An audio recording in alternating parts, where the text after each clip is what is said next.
அனைவருக்கும் காலை வணக்கம். நாம் நேற்று குறிப்பிட்டது போலவே ஆன்மீகவாதி ராமகிருஷ்ணரின் துணைவி சாரதா தேவி டிசம்பர் 22 இந்த நன்னாளாம் பொன்னாள் டிசம்பர் 22 கிட்டத்தட்ட 4வது வாரம் டிசம்பர் மாதத்துல 5வது வாரத்துல தான் இந்த மாசம் முடிவடைகிறது. 4வது வாரத்தின் 2வது நாள் திங்கட்கிழமை. முதல் நாள் நேற்று விடுமுறை நம்மளுக்கு முடிந்து விட்டது. டிசம்பர் 22 வாரத்தின் முதல் நாள் என்பது ஞாயிற்றுக்கிழமை என்பது பல பேருக்கு தெரியும். ராமகிருஷ்ண இயக்கத்தின் ஆணிவேராக திகழ்ந்து ஏராளமான சீடர்களை ஆன்மீக பாதையில் வழிநடத்திய அன்னை ஸ்ரீ சாரதா தேவியோட பிறந்த தினம் என்று மேற்கு வங்க மாநிலத்தின் ஜெயராம்பாடி கிராமத்தில் 1853ஆம் ஆண்டு பிறந்தார். தந்தை கோயில் பூசாரி, பள்ளிக்கு சென்று பயின்றதில்லை. இளம் வயதிலேயே தனித்தன்மையுடன் விளங்கினார். கழுத்து வரை நிற்கும் தண்ணீரில் இறங்கி பசுக்களுக்கு புல்வெட்டி வருவார். வயலில் வேலை செய்பவர்களுக்கு சாப்பாடு கொண்டு வந்து கொடுப்பார். பருத்தி தோட்டத்தில் தாயுடன் சேர்ந்து பருத்தி எடுப்பார். ஒரு முறை கடும் பஞ்சம் ஏற்பட்ட பொழுது அப்பா பத்திரப்படுத்தி வைத்திருந்த அரிசியை எடுத்து சமைத்து ஏழைகளுக்கு பரிமாறி பசியாற்றினார்.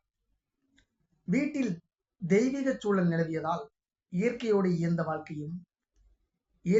இயைந்த வாழ்க்கையையும் ஆன்மீகத்தையும் கற்றார். ஆன்மீக உரைகள், புராண கதைகளை கேட்டு வளர்ந்தார். பின்னாளில் சிறிது படிக்கவும் எழுதவும் கற்றுக்கொண்டார். அந்நாள் வழக்கப்படி ராமகிருஷ்ணருக்கு இவரை பால்ய விவாகம் செய்து வைத்தனர். ஆன்மீக தேடலில் மூழ்கிய பரமஹம்சரை புரிந்து கொள்ளாத கிராமத்து மக்கள் பாவம் இந்த அப்பாவி சிறுமியை மனநிலை சரியில்லாதவருக்கு கட்டி வைத்து விட்டார்களே என்று பரிதாபப்பட்டனர்.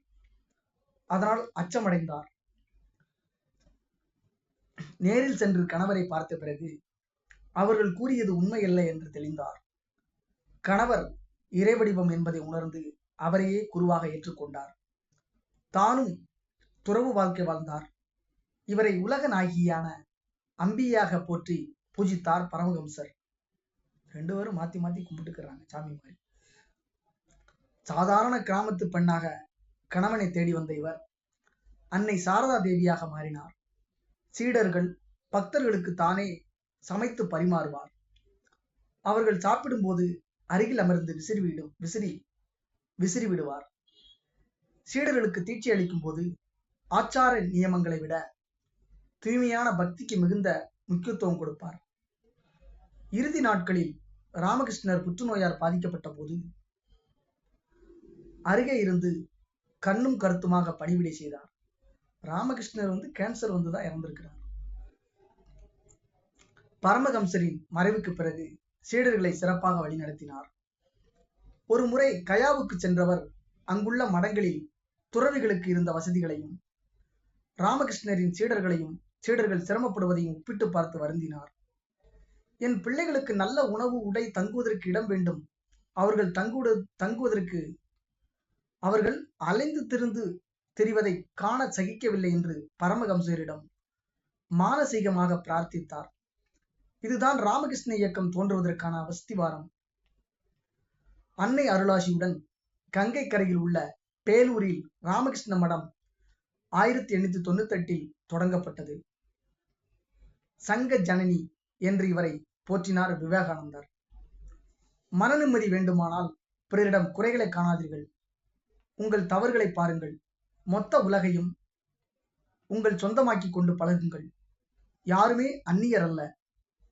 அனைவரும் என் குழந்தைகளே. மொத்த உலகமும் உங்கள் சொந்தம் என்று உபதேசித்தார். அனைவருக்கும் அன்பு, கருணை, ஆசியை வாரி வழங்கிய அன்னை ஸ்ரீ சாரதா தேவியார் 67 வயது. 1920ஆம் ஆண்டு ஒத்துழையாமை இயக்க காலம், மகாத்மா காந்தியின் ஒத்துழையாமை இயக்க காலம். அந்த வருஷத்துல மறைந்தார். அவருக்கு முன்பாகவே ராமகிருஷ்ணர் இறந்து போகிறார் புற்றுநோயால். மாபெரும் ஒரு ஆளுமை. மாபெரும் ஓர் பெண் ஆளுமை சந்திச்ச மகிழ்ச்சியோட, ஆன்மீக பெண் ஆளுமையை சந்திச்ச மகிழ்ச்சியோட இந்த நாளை நாம் இனிதே நிறைவு செய்து கொள்கிறோம். நன்றி, வணக்கம்.